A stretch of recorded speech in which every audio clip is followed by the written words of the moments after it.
Haleluya. Selamat pagi saudara-saudara yang dikasihi oleh Tuhan Yesus Kristus.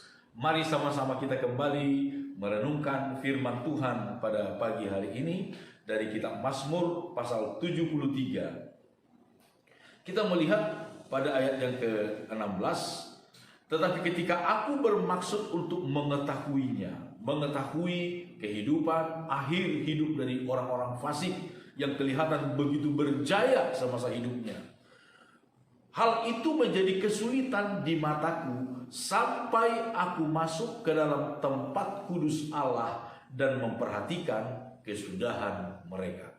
Saudara-saudara, ada satu tempat perlindungan, ada satu tempat yang terindah yang Allah sediakan bagi umatnya yang sedang mengalami pergumulan batin, yang sedang mengalami berbagai macam pencobaan, yang sedang mengalami berbagai macam persoalan, tekanan-tekanan hidup, yaitu tempat kudus Allah, yaitu hadirat Allah. Saudara-saudara, kekuatan hadirat Allah adalah kekuatan yang sangat besar yang dapat memberi kelegaan kepada setiap orang yang datang kepadanya. Asaf di sini pemazmur, ketika dia sedang menghadapi tekanan, pergumulan, gejolak batin antara mengikuti kefasikan dengan tetap berpegang teguh kepada prinsip-prinsip kebenaran firman Tuhan, dia masuk ke dalam hadirat Tuhan, ke dalam tempat kudus Allah, dan di sana Tuhan menenangkan jiwanya. Tuhan memberikan pengertian-pengertian, Tuhan memberikan pemahaman-pemahaman tentang kehidupan yang jauh lebih bermakna daripada kehidupan yang di dunia ini. Saudara, Daud dalam Mazmur pasal 62, dia mengungkapkan betapa kekuatan hadirat Tuhan itu luar biasa.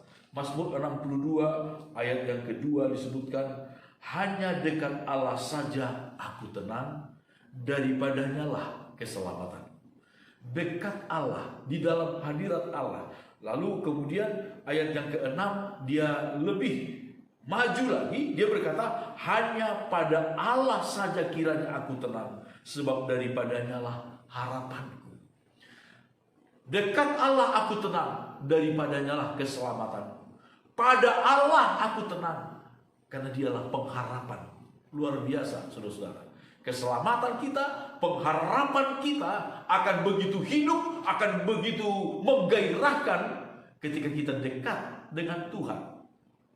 Yesus di dalam kitab Injil Matius pasal 11, dia berkata kepada orang-orang yang ada pada zaman itu, Yesus berkata dalam Injil Matius pasal 11 ayat 28, marilah kepadaku semua yang letih lesu dan berbeban berat, aku akan memberi kelegaan kepadamu.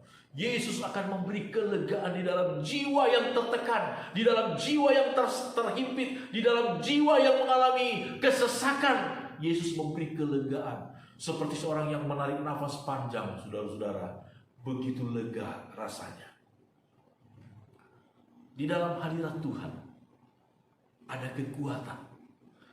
Itu sebabnya Paulus juga dia berkata di dalam kitab Ibrani pasal yang keempat, kita melihat firman Tuhan ayat 15. Ibrani pasal 4 ayat 15. Sebab imam besar yang kita punya bukanlah imam besar yang tidak dapat turut merasakan kelemahan-kelemahan kita.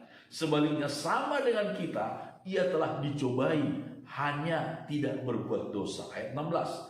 Sebab itu, marilah kita dengan penuh keberanian menghampiri tahta kasih karunia, supaya kita menerima rahmat dan menemukan kasih karunia untuk mendapat pertolongan kita pada waktunya. Haleluya, saudara-saudara. Marilah kita dengan penuh keberanian, dengan penuh iman, dengan penuh kerendahan hati, kita menghampiri Allah di tahtanya yang kudus, di tempatnya yang kudus, di dalam hadiratnya yang luar biasa. Untuk apa? Di sana kita mendapatkan rahmat. Oh, luar biasa, saudara. Di tempat kudus Allah kita mendapatkan kasih karunia, mendapatkan pertolongan kita pada waktunya. Saudara-saudara, adakah kita mengalami tekanan-tekanan dalam hidup, dalam batin kita hari-hari ini? Kita datang kepada Tuhan. Adakah hal-hal yang begitu mendesak di dalam hati kita? menghimpit jiwa kita, saudara, datanglah ke hadirat Tuhan. Datanglah ke hadirat Tuhan. Berdoa, mencari hadirat Tuhan. Paulus dalam kitab Filipi pasal 4 kemudian juga berkata, saudara-saudara, ayat yang ke-5, ayat yang ke-6. Janganlah hendaknya kamu khawatir tentang apapun juga, tetapi nyatakanlah dalam segala hal keinginanmu kepada Allah dalam doa dan permohonan dengan ucapan syukur. Damai sejahtera Allah yang melampaui segala akal akan memelihara hati dan pikiranmu dalam Kristus Yesus. Datanglah kepada Tuhan, sehingga damai sejahtera Allah yang melampaui segala akal akan menguasai hati dan pikiran kita dalam rahmat Tuhan Yesus Kristus. Amin. Tuhan Yesus memberkati kita semuanya. Haleluya.